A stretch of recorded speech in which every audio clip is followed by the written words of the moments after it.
Muy buenas, bienvenidos y bienvenidas un día más al podcast Un sector y una voz, el podcast de la distribución profesional de material de construcción, fontanería y climatización. Sabemos desde hace años que la forma y el sistema de edificación, de rehabilitación, así como el mantenimiento de los inmuebles y cómo se organizan las ciudades, tiene que ser cada vez más compatible con el desarrollo sostenible.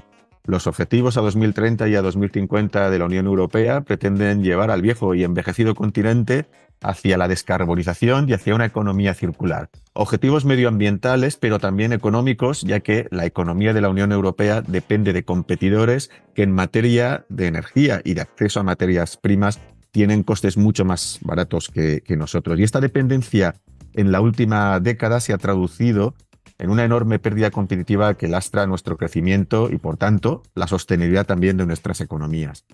Y uno de los sectores que más debe avanzar en estos criterios sostenibles es el sector de la construcción, ya no solo durante el proceso de edificación, sino sobre todo y muy importante durante la vida útil, o lo que es lo mismo, en la forma de rehabilitar y el importante parque ya edificado, y sobre todo evitar que el parque edificado tenga que acabar por obsolescencia, en fases de demolición, que eso sería lo más insostenible.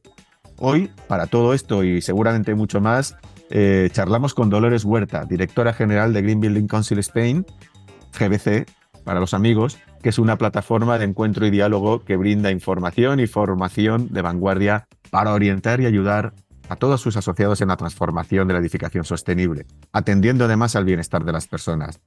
Encantado de tenerte aquí, Dolores. Preséntate tú, si te parece, que nadie mejor que tú. Bueno, yo creo que me has presentado de una manera estupenda, o sea que en la encantada de compartir este rato con vosotros soy yo.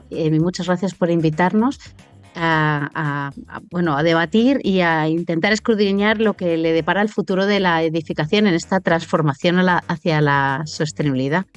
Igual solo añadir que, bueno, de formación soy arquitecta, no se sabe si de formación o de deformación, pero bueno, eso me ha dado una manera de mirar la vida y las cosas y creo que es el único punto que añadiría para presentarme. No lo había dicho, ya lo daba por hecho, pero por supuesto sí, lo tenía claro que eras arquitecta, cosa que yo no lo soy, para bien o para Es que mal. no es necesario. Es que para hablar de construcción los arquitectos somos muchos, demasiados. Mira, una primera pregunta que además el otro día en una reunión salió. Yo, como no soy arquitecto, pues a veces dicen cosas los técnicos que jolín, pues no sé cómo estamos, ¿no? Pero que estaba con algunos técnicos y venían a decir que la vida útil de un edificio convencional está en torno a los 75 años.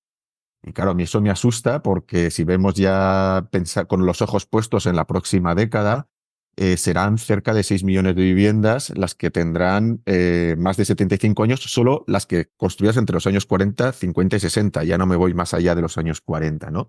Entonces yo la pregunta primera con la que te quería hablar era por esto, ¿no? Porque esto puede tener muchas implicaciones, ¿no? Si realmente puede hablarse de un periodo medio de vida útil en un edificio, o en caso contrario, los propietarios realmente somos conscientes de lo que tenemos entre manos cuando ya estamos en edificios de 50, 60 años. Lo primero, la vida media útil es muy difícil definirla porque una casa está en pie o un edificio está en pie mientras haya gente que lo habite, que le da un valor y que lo mantiene. Y por lo tanto también lo rehabilita cuando llega el momento. Pero todos los estudios o todas las predicciones hacen pensar que en 2050 el 80% de los edificios que están en pie seguirán en pie. Eso significa que para mantenerlos siendo valiosos para la sociedad y para mantener sus características de habitabilidad y que los sigamos utilizando y disfrutando como si fuera el primer día, tendremos que intervenir en ellos.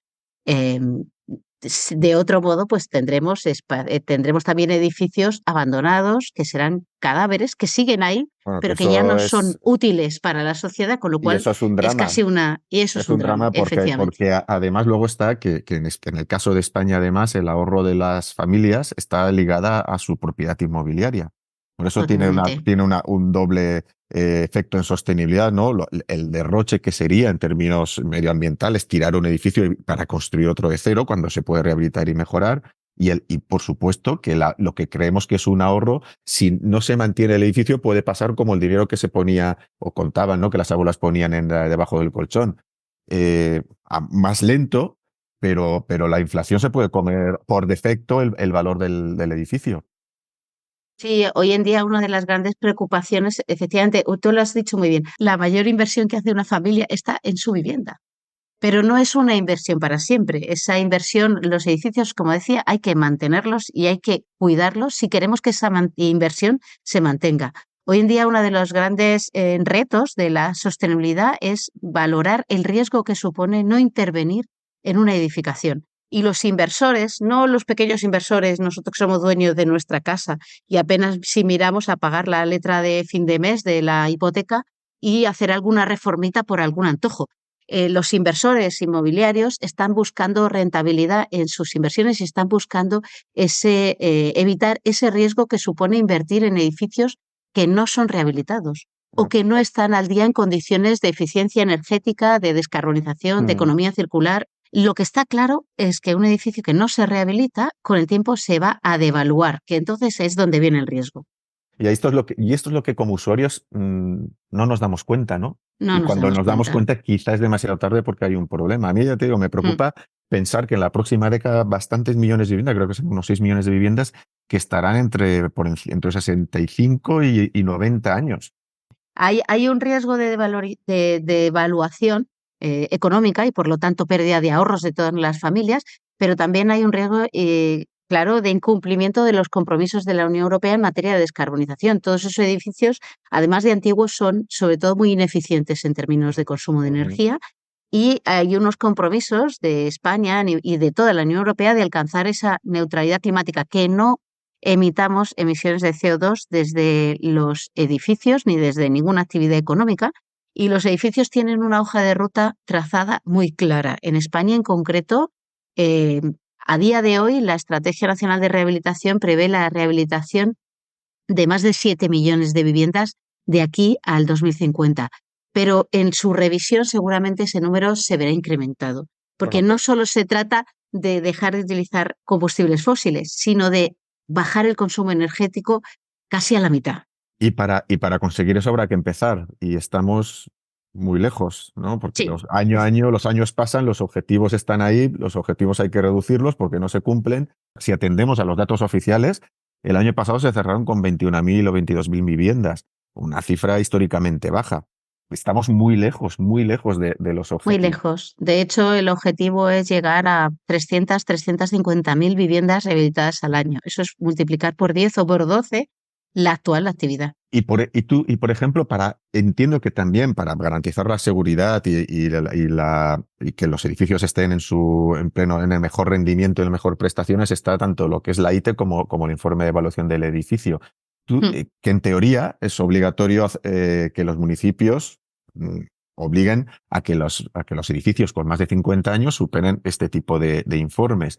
¿Tienes Ujú. información, valga la redundancia, sobre qué realmente se está aplicando? Porque de cara a esto, durante esta década son bastantes los millones de viviendas que tendrían, que creo que son 4,5 millones de viviendas las que van a cumplir 50 años. Ya no estoy Mm. hablando de más, ¿eh? No 50 años durante Mm. esta década.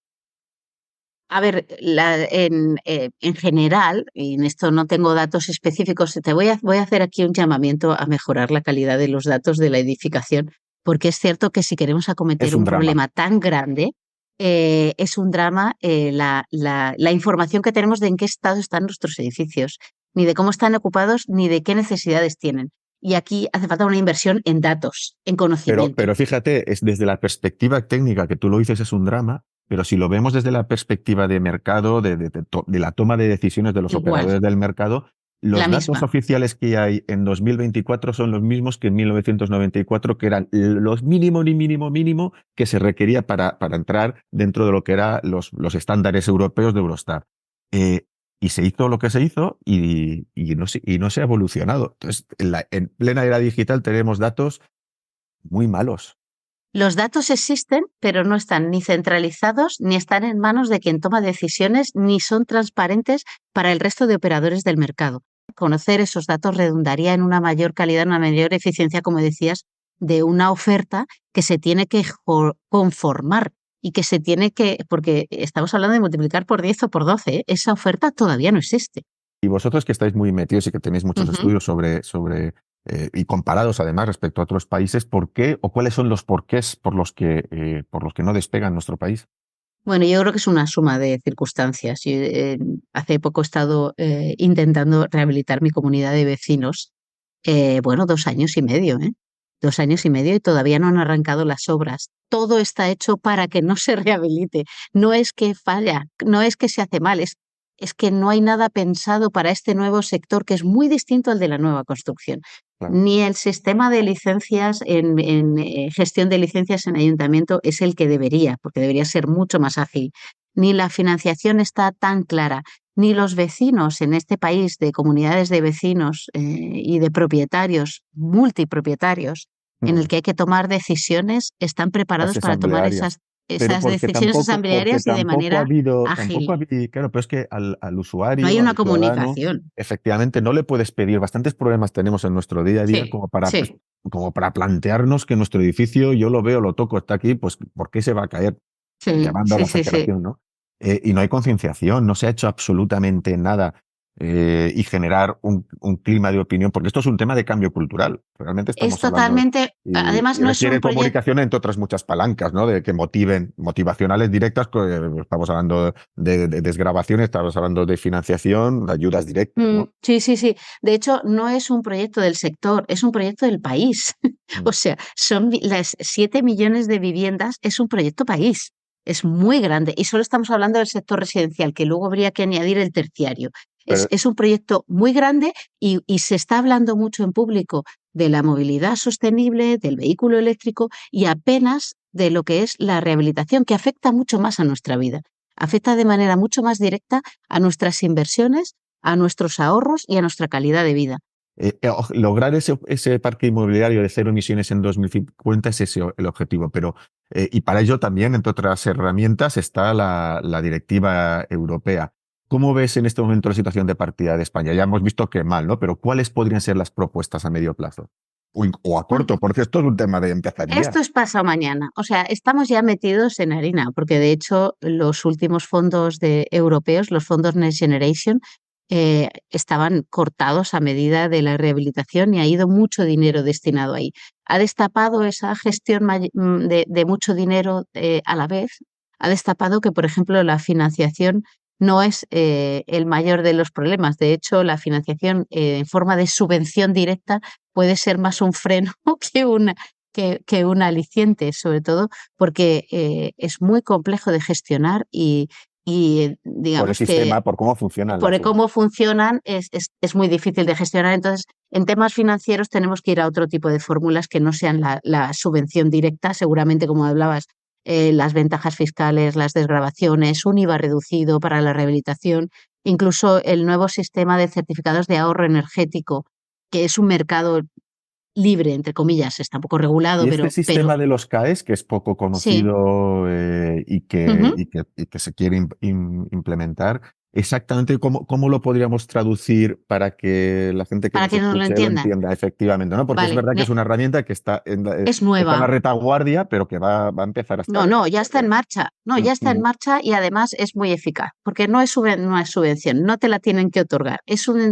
A ver, ¿cómo lo explico?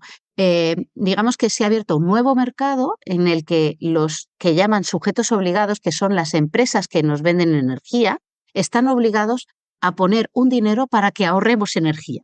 Esto parece como contradictorio, ¿no? Pues ellos tienen una obligación europea que les obliga a poner un porcentaje de sus beneficios para que ahorremos energía. Hasta ahora ese dinero lo ponían en un fondo nacional de eficiencia energética gestionado por la administración pública que sacaba convocatorias de ayudas.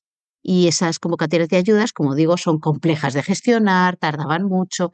Entonces ha dejado una opción que es, vale, si tú eres capaz de demostrar que has hecho una actuación de ahorro, de eficiencia energética, como puede ser una rehabilitación, pero puede ser también una instalación de una bomba de calor o incluso los electrodomésticos eficientes. Hay un montón de fichas catalogadas que tiene el IDAE y todas esas actuaciones tienen un cálculo, se les calcula un ahorro. Y por ese ahorro, las empresas energéticas te van a pagar un dinero. Ahora mismo está el valor en 90 euros el kilovatio de hora ahorrado. De tal manera que una actuación, un cambio de una instalación más eficiente o una rehabilitación energética en el mercado libre te la van a comprar y te van a dar un dinero sin necesidad prácticamente de, bueno, Lo no estás se comprando, adjudica, es como se una compra. compra de ahorros a largo plazo, entiendo que. Eso es, eso es. Entonces, ese ahorro puede ser en una actuación de una rehabilitación energética, puede ir desde los 60 a los 100.000 euros.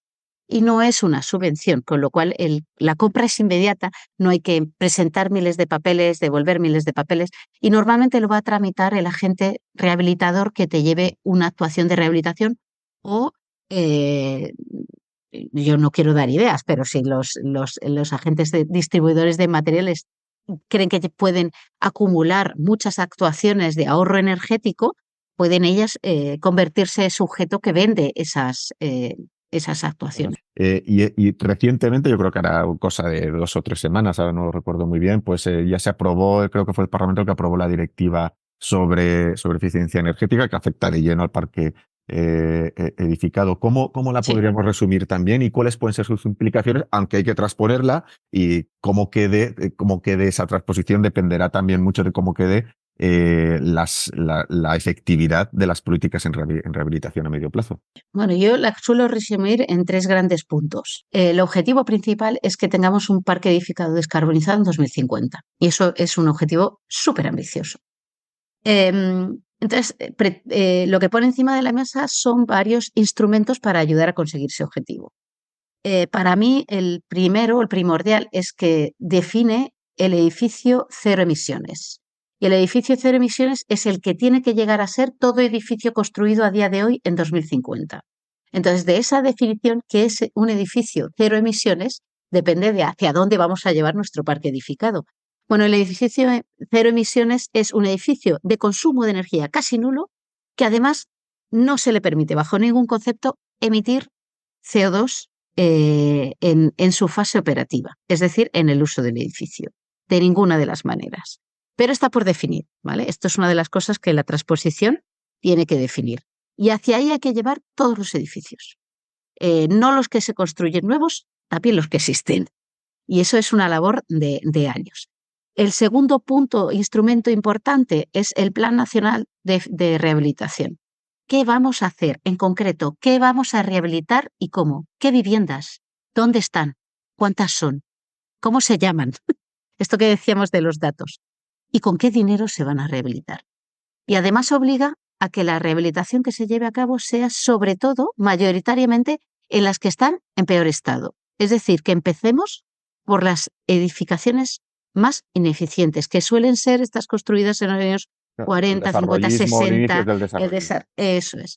Por ahí va a haber que obligatoriamente intervenir. Que además en muchos casos, este es un problema, en muchos casos unen dos cosas, menor capacidad económica o Sí, personas muy envejecidas que unen pues ya las dos, sí. la edad y además también tenemos que tener en cuenta que, y esto es la cara B que a veces se dice y hay que ponerlo también sobre la mesa, eh, todo el giro hacia la sostenibilidad implica mejoras en los procesos constructivos, en los sistemas, en los materiales, pero también eso implica costes.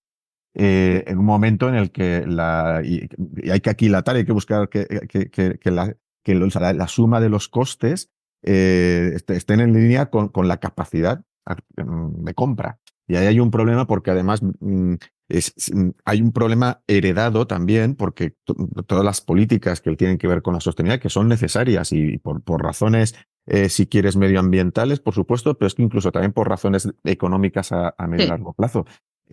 Todo ello se suma a muchas capas de costes administrativos añadidos que los técnicos, que las empresas, que los fabricantes, que el distribuidor, que el constructor, todos los agentes privados tienen que ir soportando desde las últimas décadas, ¿no? Que ya no tienen que ver con la sostenibilidad, sino cargas y cargas administrativas. Y eso al final hace que una obra tenga un coste que muchos ciudadanos no pueden asumir o dicen, oye, tú, que el que venga detrás que arree. Mm. Bueno, aquí hay muchas soluciones y se están investigando o probando muchas soluciones en toda Europa. No somos los únicos que tenemos este problema. De hecho, en España muchas veces nos dicen que tenemos suerte y nosotros lo vemos como una desventaja. Somos un país de multipropietarios. Al fin y al cabo, la inversión, ¿Y dónde está la el que suerte? Porque para nosotros es un problemón. bueno, la suerte es el que la hace la disfruta. Es decir, uno que es propietario de su casa y vive en ella debería estar dispuesto a invertir dinero porque la va Esta a es la parte disfrutar del ahorro cultural, la energético. parte de concienciación. Eso es, porque en el resto de Europa, cuando hay grandes tenedores, bueno, solo tienes que obligar a esos grandes tenedores, pero es que a ellos ni les va ni les viene, cobran el mismo alquiler. Y además les obligan a no subir el alquiler para no echar a la población vulnerable, con lo cual esa inversión a ellos les viene fatal y no les apetece nada. Digamos que depende de cómo lo mires, en nuestra situación es mejor o peor. Yo creo que esas soluciones tienen mucho que ver, por ejemplo, en que las cargas financieras se liguen a la propiedad y no a la persona, porque la propiedad va a seguir ahí. Como un El préstamo, porcentaje, está el préstamo inmobiliario, tendría que haber un concepto de préstamo inmobiliario ligado a la rehabilitación, que no fuese tal un cual, préstamo personal. Pero, oye, que eso no sea, no deja de ser porque un préstamo hipotecario. Bueno, es eso. algo parecido, pero digamos que se traspasa con la propiedad, porque al final el precio de la rehabilitación es muy pequeño con respecto al valor de la propiedad, sobre todo si consideras cómo se revaloriza. Bueno, como te Pues, decía, de la directiva europea hay un último punto que sí que es importante y que afecta mucho ujú. a vuestro sector, que es que por primera vez se pone el foco no solamente en las emisiones operativas de los edificios, sino en todas las emisiones de ciclo de vida. Y aquí los materiales de construcción que se utilizan en la obra nueva, en parte también en la rehabilitación, aunque de momento afectará sobre todo a la obra nueva, sí que cobra un valor importante. Es importante empezar a saber cuál es la carga de CO2 embebida en los materiales de construcción. Y eso es un tema cultural que tenemos que empezar a aprender porque se va a medir obligatoriamente a partir de 2028 la huella de carbono de un Esto tiene edificio. que ver con la huella de carbono del edificio y de los operadores que están detrás del edificio. Sí, sí. Entran en juego las emisiones de extracción de materiales de la naturaleza, de fabricación, de transporte a un almacén, de transporte de un almacén a la obra, Ujú. de puesta en obra, luego los de todo el ciclo de vida, la energía que se consume, el mantenimiento, la rehabilitación, y las de final de ciclo de vida en su recuperación, reutilización o demolición. Esto es así, pero el sector está muy A por lejos. uvas. Estamos, ¿no? Nosotros, claro, no nos Sí, queda más remedio porque tenemos que, como organizaciones, tenemos que estar pendientes de lo que sucede y de lo que nos viene. Hemos lanzado un sello de sostenibilidad y economía circular y muchas empresas no son conscientes ni de los compromisos y riesgos que están asumiendo hoy. mm, Pero bueno, esto si realmente va, afectará y lo importante es estar preparados y también tenemos que hacer esta labor de pedagogía, decir, oye, sí, ¿hacia dónde tiende? Porque esto nos va a eso obligar. es. Eso es. A partir de ahora le empezarán a pedir a vosotros os empezarán a pedir millones de datos de todos los productos que vendéis. Pues Que de se millones de diréis, datos tenemos cero, porque eso implica es que la sostenibilidad es la otra pata de la sostenibilidad, es la mm, digitalización. Porque para sí, trazar se requieren datos, los datos tienen que viajar digitalizarlos y tener una totalmente. gestión Sí. del dato o del producto, también toda la parte de sostenible, de residuos, etcétera. Y no existe. Esto no existe. Esta es la Pues realidad, ¿eh? está todo por hacer, pero viene y Efectivamente. además no solamente la directiva se tiene que implementar, pero el reglamento de productos de Y la el, construcción ya se ha y aprobado el año que y entra en viene, vigor y el directamente. año que viene, además, mucha gente no sabe, pero tú sí que lo sabes, a promotores o a determinados arquitectos que han determinados proyectos ya se les va a exigir datos sobre la sostenibilidad de su cadena de suministro para obtener una mejor financiación. Y Sí, aquel que no esté o se quedará fuera y no será ya solo un tema de precio, o en igualdad de condiciones me quedo con este suministrador o con este producto porque me garantiza, yo puedo cumplir esto, se lo doy al banco y voy a tener mejor capacidad crediticia. Y eso va a ser, y efectivamente. eso en un sector que vive del crédito como este va a ser muy importante. Eh, Rocío, voy a darte paso porque si no, continuamos y no encontramos el momento. Para que, Hombre, no como me extraña que siempre, estéis hablando, vamos, cantidad de temas súper interesantes. Tenemos aquí un embrollo importante. Es verdad que está todo por hacer, pero bueno, eso nos lo podemos tomar mal o bien, también puede ser bueno, según cómo lo bueno, es como veamos. todo, es una oportunidad Eso es. o ¿cómo se llama? Un riesgo, ¿no? Pues Riesgo. hay que buscarla, más que la debilidad, hacer fuerte en la debilidad y buscar la oportunidad. Así que cuando quieras vamos a hablar del sector en datos y en 2 minutos. Vamos a explicar muy brevemente en qué consisten los controles o las revisiones que tienen que pasar los edificios. Por un lado está la ITE, la Inspección Técnica de Edificios, que es un sistema de control obligatorio que los edificios de más de 50 años deben pasar cada 10 años y a través del cual un técnico especializado evalúa el estado de un edificio a partir de una inspección visual y así detectar si existen irregularidades estructurales o de conservación.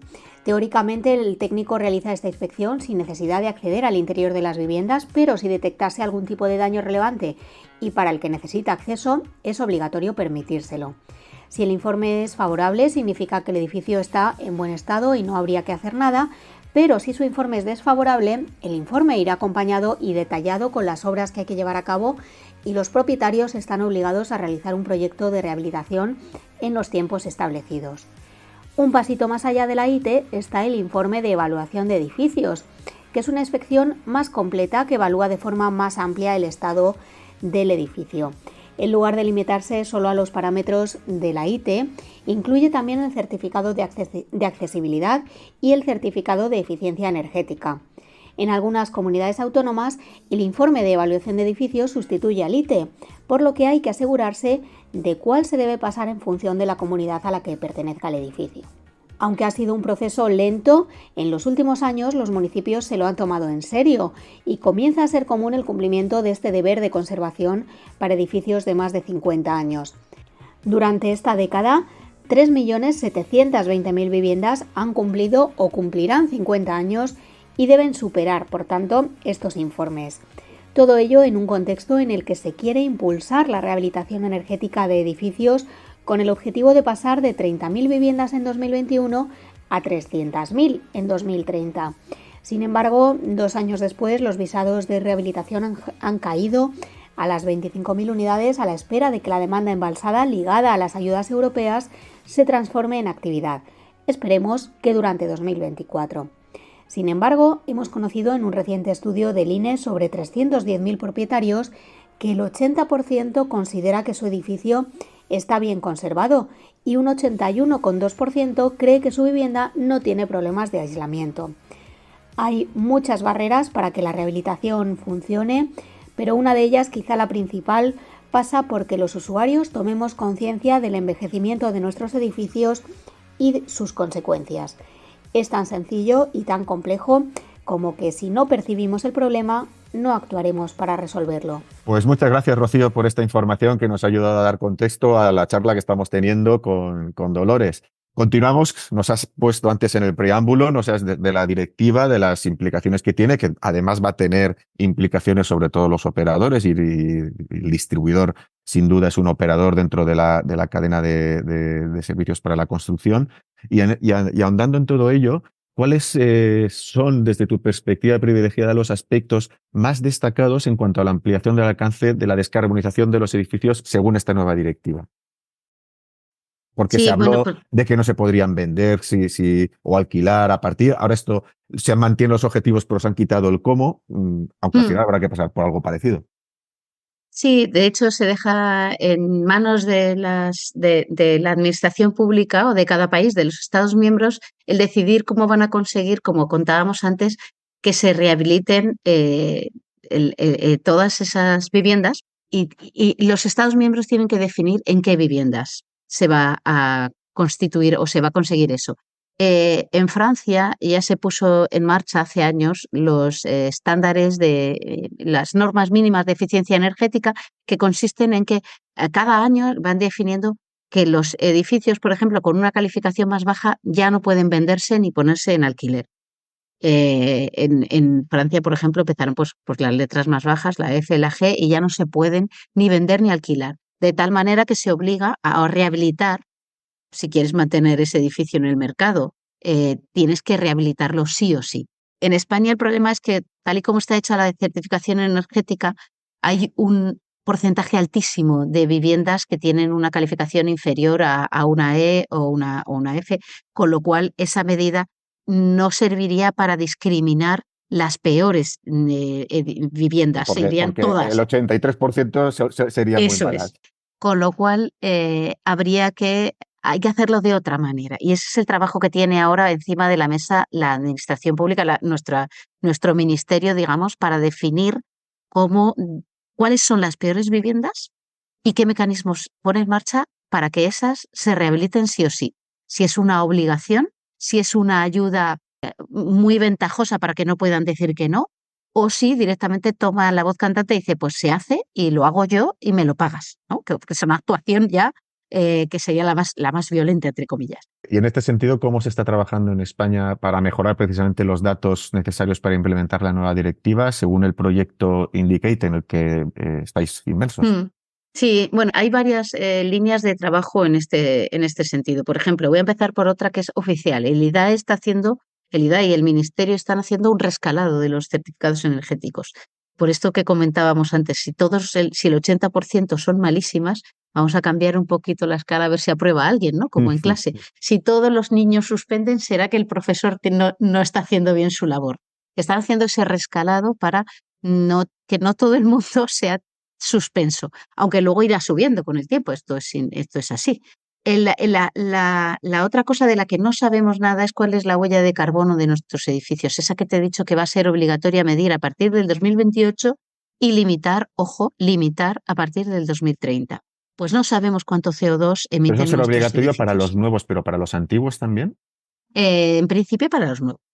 En principio para los nuevos ese límite va a existir.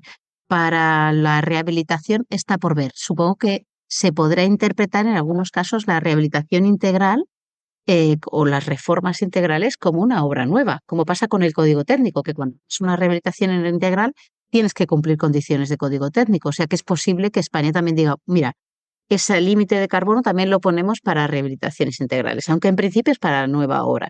Al final significa que igual que no puedes consumir más de X energía primaria o energía final, perdón, en los edificios, tampoco puedes emitir más de X toneladas por metro cuadrado en todo el ciclo de vida. Y eso limita mucho al mundo de los materiales.